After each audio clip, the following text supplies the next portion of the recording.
क्या आप जानते हैं खोलना एक छोटा सा शब्द है, लेकिन इसका इस्तेमाल अलग अलग चीज़ों के लिए अलग अलग अंग्रेजी शब्दों से होता है।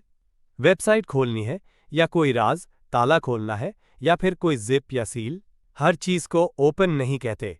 हाय and hello, welcome back to your own channel English and study. आज के इस वीडियो में हम सीखेंगे वेबसाइट खोलना, राज खोलना, ताला खोलना, बैग, सील, जिप और चिट्ठी जैसे कई चीज़ों को अंग्रेजी में सही शब्दों के साथ कैसे बोलते हैं। आसान वाक्यों के साथ, हिंदी और इंग्लिश दोनों में। सिर्फ ओपन ही नहीं, आज आप सीखेंगे access, reveal, unlock, unzip, untie, unseal, unpack जैसे ज़रूरी वर्ब्स का कमाल का इस्तेमाल। तो चलिए शुरू करते हैं। खोलना की इंग्लिश दुनिया को एक एक करके खोलते हैं। नेट पर कोई वेबसाइट या फाइल खोलने के लिए एक्सेस वर्ब का यूज़ होता है। जैसे हम केवल पासवर्ड से सिस्टम खोल सकते हैं। ये वाक्य सिंपल प्रेजेंट टेंस में है। सबसे पहले लिखेंगे हम के लिए वी, फिर हेल्पिंग वर्ब कैन, फिर खोलना के लिए एक्सेस, फिर ऑब्जेक्ट द सिस्टम और अंत में ओनली विद अ पासवर्ड। तो पूरे वाक्य की इंग्लिश होगी we can access the system only with a password. क्या तुम इस वेबसाइट को खोल सकते हो? ये इंटरोगेटिव सेंटेंस है, तो इसकी इंग्लिश होगी can you access this website? अब देखते हैं नेक्स्ट। किसी का राज खोलना या किसी का नाम खोलना के लिए रिवील वर्ब का यूज होता है। जैसे मैं तुम्हारा राज खोल दूंगा। ये फ्यूचर सिंपल टेंस है, तो सबसे पहले मैं की इंग्लिश लिखेंगे आई के बाद लिखेंगे विल के बाद लिखेंगे रिवील के बाद लिखेंगे तुम्हारा राज की इंग्लिश योर सीक्रेट। तो पूरे वाक्य की इंग्लिश होगी I will reveal your secret. उसने राम का राज नहीं खोला था। ये पास्ट परफेक्ट टेंस है, तो इसकी इंग्लिश होगी he had not revealed Ram secret. अब देखते हैं नेक्स्ट। डिटैच का यूज खोलना के लिए तब होता है जब कोई लेबल खोलना हो, कोई तार खोलना या कोई भी जुड़ी हुई या चिपकी हुई चीज खोलना हो। जैसे उसने लेबल खोला। ये पास्ट इंडेफिनिट टेंस है, तो सबसे पहले लिखेंगे उसने की इंग्लिश ही के बाद लिखेंगे खोलना की इंग्लिश डिटैच का सेकेंड फॉर्म डिटैच्ड। इसके बाद लिखेंगे द लेबल। तो पूरे वाक्य की इंग्लिश होगी ही डिटैच्ड द लेबल, कृपया तार को खोलो। यह आदेशात्मक वाक्य है, तो इसकी इंग्लिश होगी प्लीज डिटैच द वायर्स। अब देखते हैं नेक्स्ट। जब किसी मशीन या इलेक्ट्रॉनिक चीज का सामान अलग अलग कर खोलना हो, तो डिसअसेंबल वर्ब का यूज होता है। जैसे क्या तुम पंखा खोल सकते हो? ये प्रेजेंट का इंटरोगेटिव सेंटेंस है, तो सबसे पहले लिखेंगे सकना के लिए कैन के बाद लिखेंगे सब्जेक्ट तुम के लिए यू के बाद लिखेंगे खोलना के लिए डिसअसेंबल और अंत में लिखेंगे पंखा की इंग्लिश द फैन। तो पूरे वाक्य की इंग्लिश होगी can you disassemble the fan? उसने रेडियो खोला। ये पास्ट इंडेफिनिट टेंस है, तो इसकी इंग्लिश होगी ही डिसअसेंबल्ड द रेडियो। अब देखते हैं आगे का खोलना। जब कोई ताला खोलना हो या किसी इलेक्ट्रॉनिक चीज का पासवर्ड खोलना हो, तो अनलॉक वर्ब का यूज होता है। जैसे क्या तुम कार का दरवाजा खोल सकते हो? ये प्रेजेंट का इंटेरोगेटिव सेंटेंस है, तो सबसे पहले लिखेंगे सकते की इंग्लिश कैन। इसके बाद लिखेंगे सब्जेक्ट यू के बाद लिखेंगे खोलना के लिए अनलॉक। अब लिखेंगे कार का दरवाजा की इंग्लिश द कार डोर। तो पूरे वाक्य की इंग्लिश होगी can you unlock the car door? इस मोबाइल का पासवर्ड खोलो।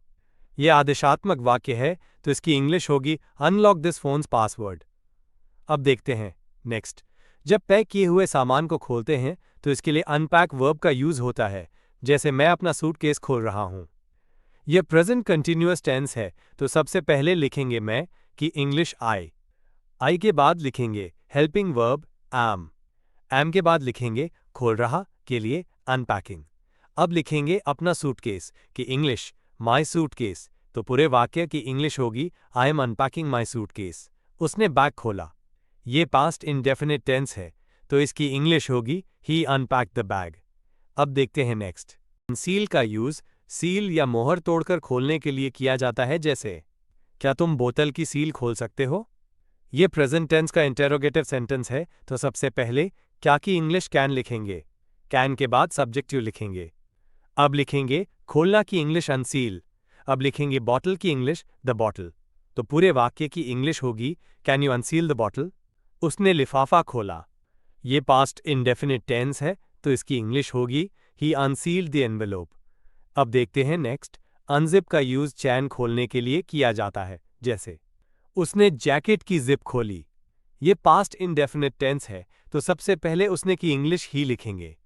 ही के बाद लिखेंगे खोलने की इंग्लिश अनजिप्ड। इसके बाद लिखेंगे जैकेट की English the jacket.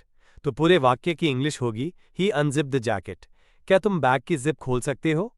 Your present का मॉडल वर्ब का सेंटेंस है, तो इंग्लिश होगी can you unzip the bag. अब देखते हैं नेक्स्ट। अनटाई का यूज गांठ खोलने के लिए किया जाता है, जैसे बच्चे ने अपने जूते के फीते खोले। ये पास्ट इंडेफिनिट टेंस है, तो सबसे पहले लिखेंगे बच्चे की इंग्लिश द चाइल्ड। चाइल्ड के बाद लिखेंगे खोलना की इंग्लिश अनटाइड। इसके बाद लिखेंगे आपने जूते के फीते की इंग्लिश हिज शूलेसेस। तो पूरे वाक्य की इंग्लिश होगी the child untied his shoelaces. क्या तुम गांठ खोल सकते हो? ये प्रेजेंट टेंस का इंटेरोगेटिव सेंटेंस है, तो इसकी इंग्लिश होगी can you untie the not. अब देखते हैं नेक्स्ट। अनफोल्ड का यूज मुड़ी हुई और घड़ी की हुई चीजों को खोलने के लिए किया जाता है, जैसे बच्चे ने चिट्ठी खोली। यह पास्ट इंडेफिनिट टेंस है, तो सबसे पहले लिखेंगे बच्चे की इंग्लिश द चाइल्ड। इसके बाद लिखेंगे खोलने की इंग्लिश अनफोल्डेड। इसके बाद लिखेंगे चिट्ठी की इंग्लिश द लेटर। तो पूरे वाक्य की इंग्लिश होगी the child unfolded the letter. मैंने कुर्सी की चादर खोली। ये पास्ट इंडेफिनिट टेंस है, तो इसकी इंग्लिश होगी आई अनफोल्डेड द चेयर कवर। अब देखते हैं नेक्स्ट। अनलैच का यूज दरवाजे या खिड़कियों की कुंडी या चटकनी खोलने के लिए किया जाता है, जैसे उसने दरवाजे की कुंडी खोली। ये पास्ट इंडेफिनिट टेंस है, तो सबसे पहले लिखेंगे उसने के लिए ही के बाद लिखेंगे कुंडी खोलने के लिए अनलैच्ड। अब लिखेंगे दरवाजे की इंग्लिश द डोर। तो पूरे वाक्य की इंग्लिश होगी ही अनलैच्ड द डोर। क्या तुम खिड़की की चटकनी खोल सकते हो? ये प्रेजेंट का इंटरोगेटिव वाक्य है, तो इसकी इंग्लिश होगी कैन यू अनलैच द विंडो। अब देखते हैं नेक्स्ट। अनस्क्रूड का यूज कोई स्क्रू या किसी बोतल का ढक्कन खोलने के लिए किया जाता है, जैसे उसने बोतल का ढक्कन खोला।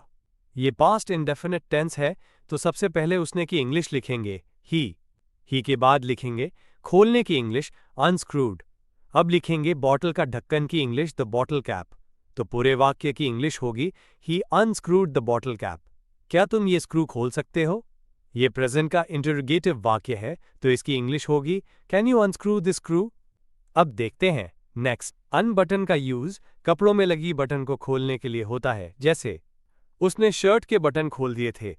ये पास्ट परफेक्ट टेंस है, तो सबसे पहले लिखेंगे उसने की इंग्लिश ही के बाद लिखेंगे हेल्पिंग वर्ब हैड। अब लिखेंगे अनबटन का थर्ड फॉर्म अनबॉटन्ड। अब लिखेंगे शर्ट की इंग्लिश द शर्ट। तो पूरे वाक्य की इंग्लिश होगी ही हैड अनबटन द शर्ट। मैं शर्ट के बटन खोल रहा हूं। ये प्रेजेंट कंटिन्यूअस टेंस है, तो इसकी इंग्लिश होगी आई एम अनबटनिंग द शर्ट। तो देखते हैं नेक्स्ट। सामान्य तौर पर खोलने के लिए ओपन वर्ब का यूज होता है, जैसे मैं दरवाजा नहीं खोलूंगा। ये फ्यूचर सिंपल टेंस है, तो सबसे पहले लिखेंगे आई के बाद लिखेंगे हेल्पिंग वर्ब विल के बाद लिखेंगे नॉट के बाद लिखेंगे खोलने क्रिया की वर्ब ओपन। अब लिखेंगे द डोर। तो इसकी इंग्लिश होगी I will not open the door. अपनी आंखें खोलो। यह आदेशात्मक वाक्य है, तो इसकी इंग्लिश होगी ओपन योर आइज। वो ताला नहीं खोल पाया था। इसकी इंग्लिश कमेंट बॉक्स में बनाएंगे। भी की इंग्लिश के वीडियो क्लास इस वीडियो के डिस्क्रिप्शन बॉक्स में है। ये वीडियो खत्म होने के बाद भी का वीडियो जरूर देखना। अब ये क्लास यहीं समाप्त होती है। यदि इस क्लास में आपको कोई कंफ्यूजन हो या मन में कोई क्वेश्चन हो, तो कमेंट बॉक्स में कमेंट करें। Please like, subscribe and share.